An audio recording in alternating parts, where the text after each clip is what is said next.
families, creating a lifetime of memories. Sadly, some families are denied these important moments due to the sad practice of alienation. These are families divided. Hello, everyone, and welcome to Families Divided TV. In this episode, Dr. Susan Heitler will bring to us a different perspective on alienation than we've never talked about before. This is in regards to adult siblings. Do adult siblings cause alienation amongst themselves? It's a great episode, so I think you'll find it quite interesting. We'll be back with it right after these messages. Hello, I'm clinical psychologist, Dr. Susan Heitler, talking today about adult sibling alienation. Families Divided is such an excellent name for this program. The clinical term for divided is splitting.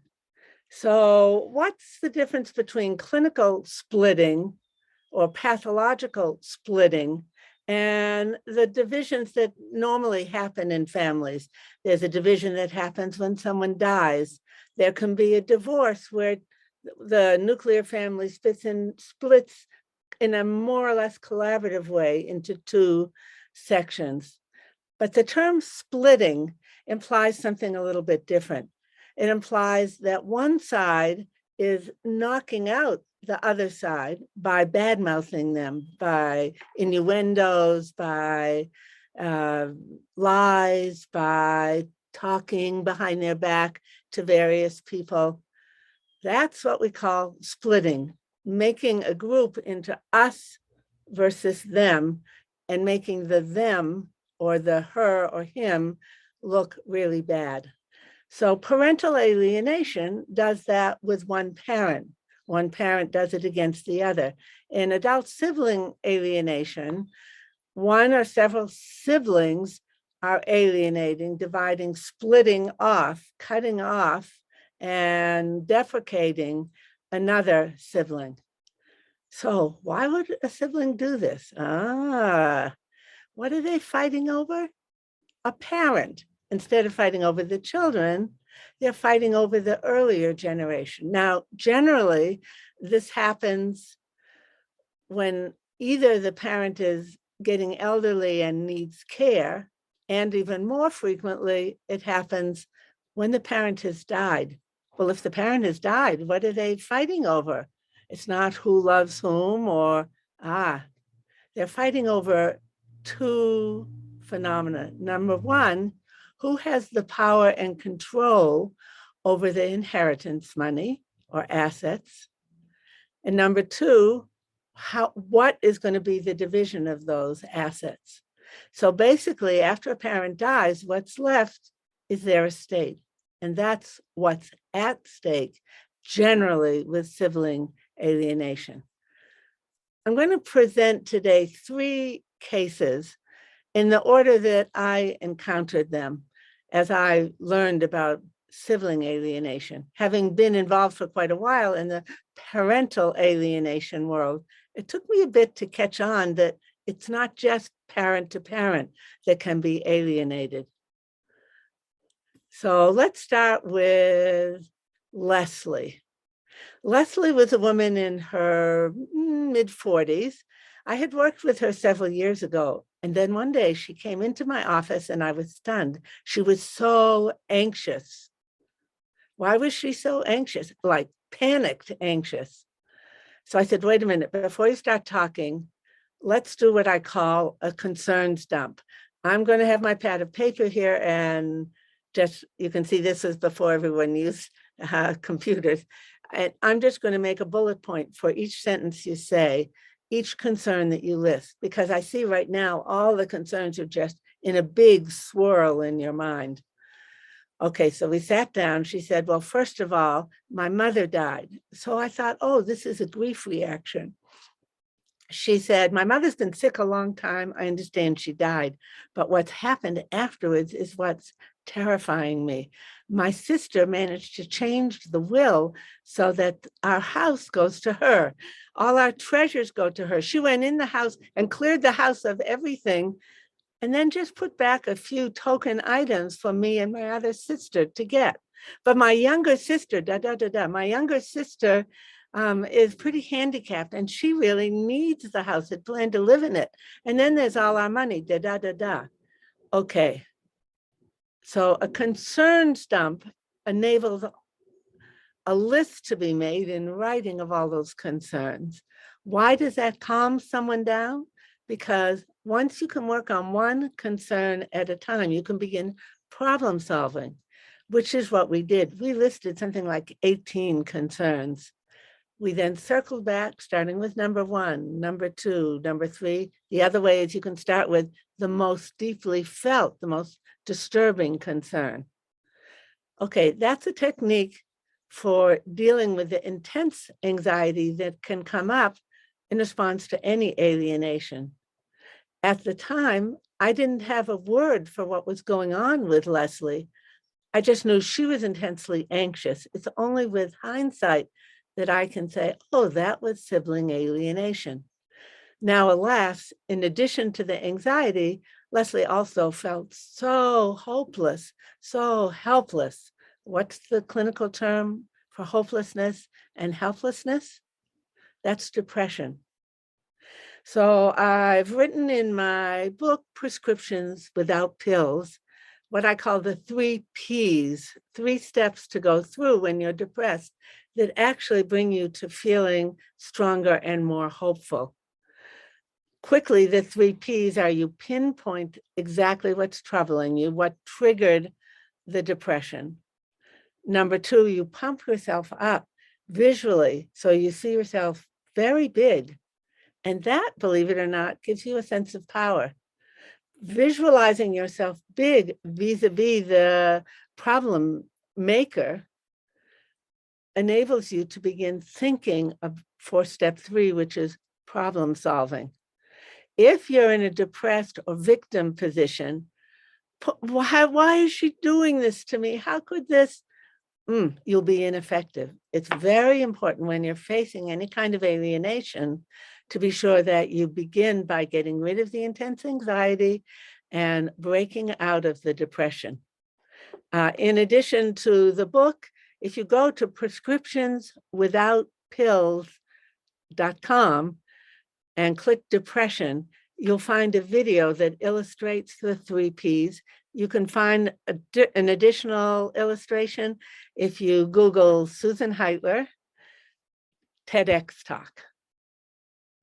So what I learned from Leslie was the importance of enabling people to problem solve, which means you have to first get rid of their anxiety and their depression. How did I then come up with the name adult sibling alienation? Case number 2.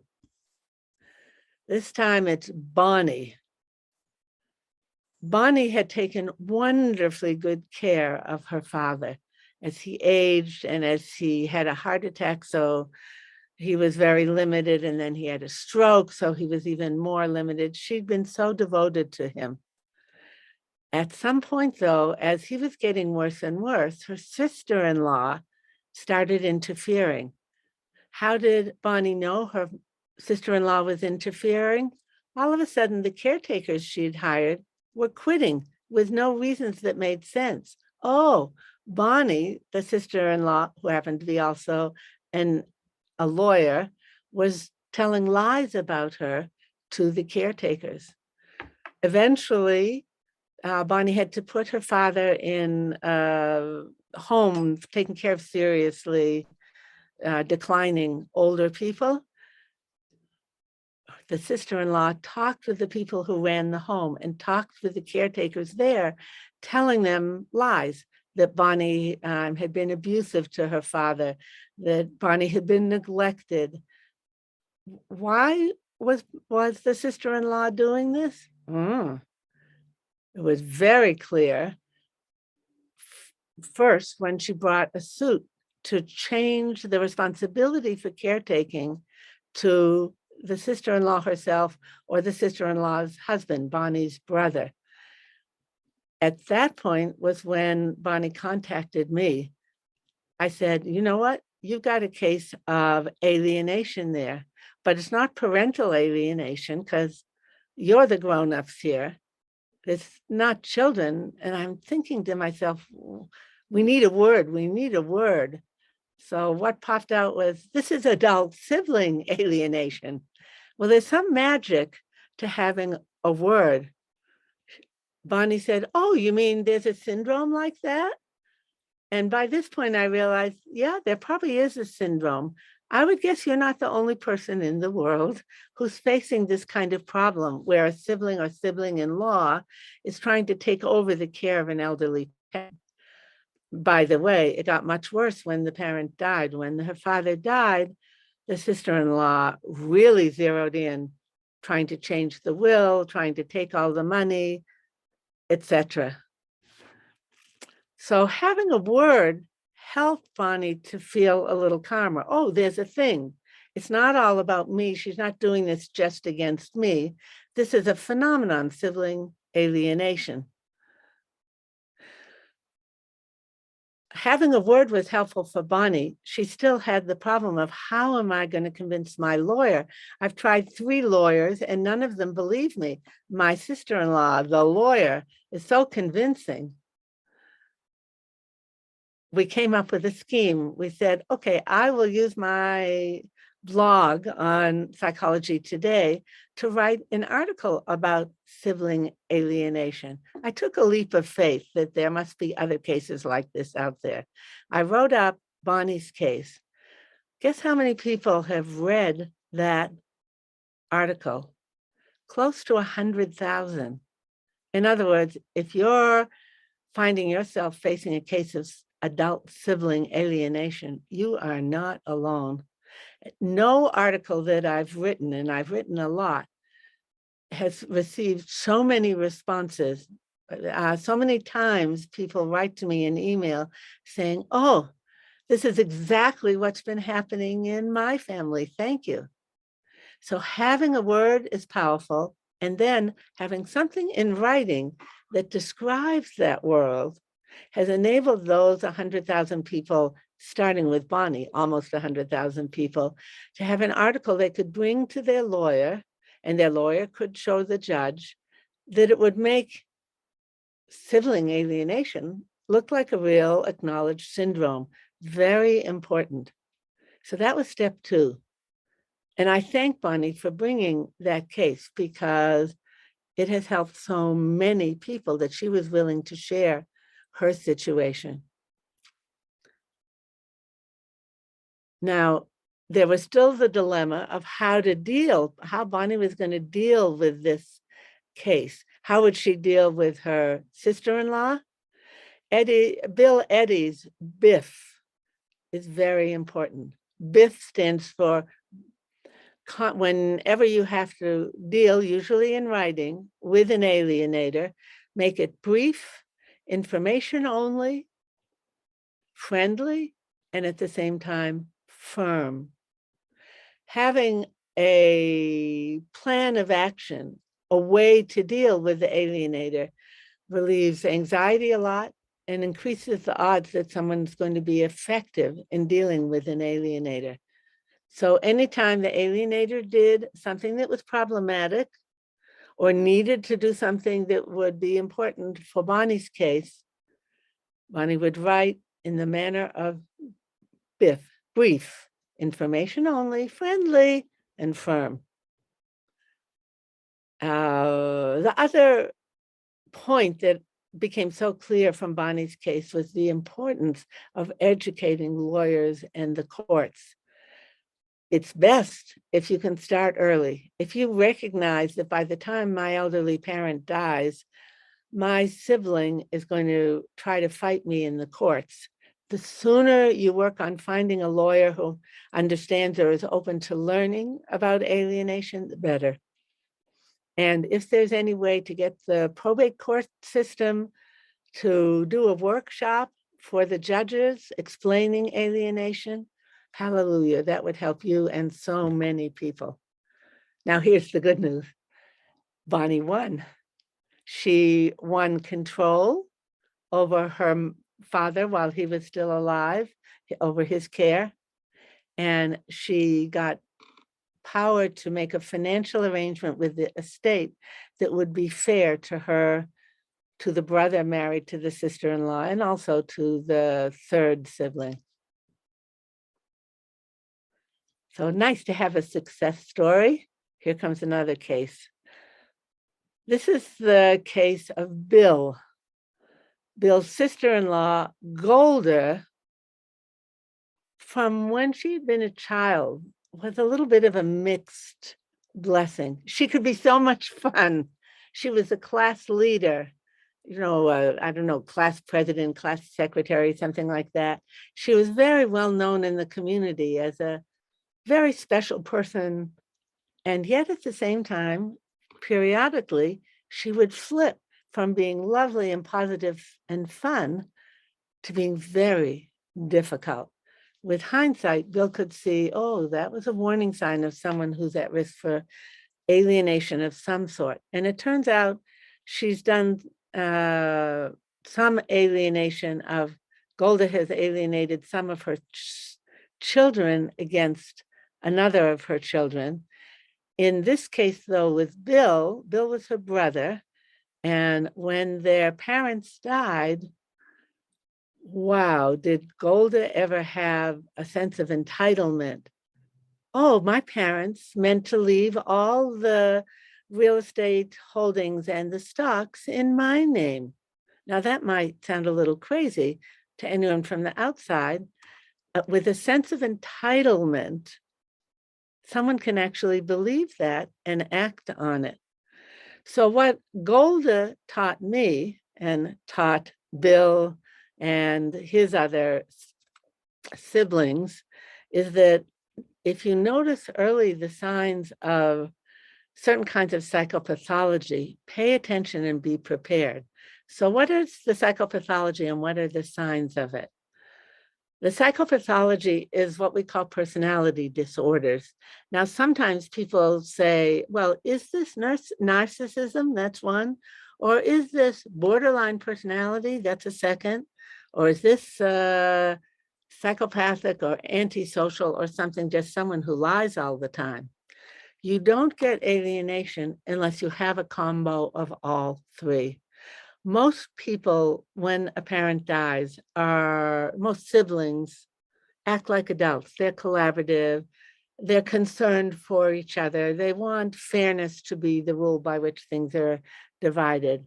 Not so when you have an adult sibling who has this particular trio. It becomes all about me, what I want. What you want is irrelevant. All about me gets enforced with anger. If you don't do what I say, I'll be so mad. All about me gets enforced with cutoffs. If you don't do what I say, I'm not talking with you. And in fact, in this family, when the adult siblings had their first meeting after the parents' death to make plans on how they were going to move forward on dealing with the estate, Golda announced, look, basically everything goes to me. When the adult siblings look shocked and say, we don't think it's that way. There's a lot of grandchildren, there's other siblings, we are each entitled to some. Golda went into a big huff, got angry and said, well, then I'm not participating. And she cut them all off. And basically since that time has barely talked to any of them. She said, I'm going to just sit and watch what you're doing. And she moved to the edge of the room. So these are signs of psychopathology that people need to know about. Let's look at what some more of those signs are. Cruelty. Now, as Bill looks back to his childhood with Golda, he remembers a game she used to like to play. She'd say, close your eyes, and I'll close my eyes too. They were little kids, and this sounded like fun to Bill. Then when she'd open her eyes and he could open his eyes, she would either be the fun, happy sister or a witch of some sort who is terrifying and cruel to Bill. And then they'd close their eyes again, and he never knew which was going to come out. That's internal splitting between a good me and an angry, hurtful, resentful, spiteful, cruel me. Often it shows up even in young children. So one theme was cruelty. Another theme, looking back, was control. Everything had to be her way or else there'd be an anger outburst. Another C word, besides cruelty and control, collapsed hierarchy. That means the parents were afraid of Golda. Golda ruled the family instead of the parents ruling the family. How did that happen? She was pretty scary when she'd get angry and slam doors and blame people and criticize people. Oh, criticize. Criticism is another one of those C words. Last C word, cutoffs.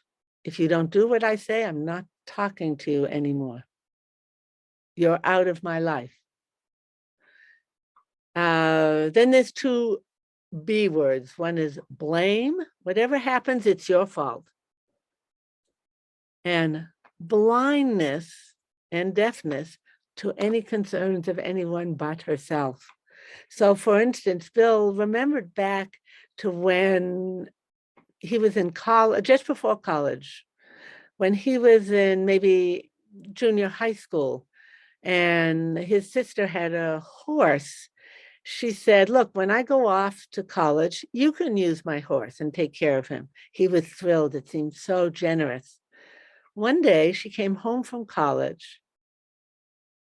And when after that visit, when he looked for the horse wasn't there. She had sold the horse without even telling him.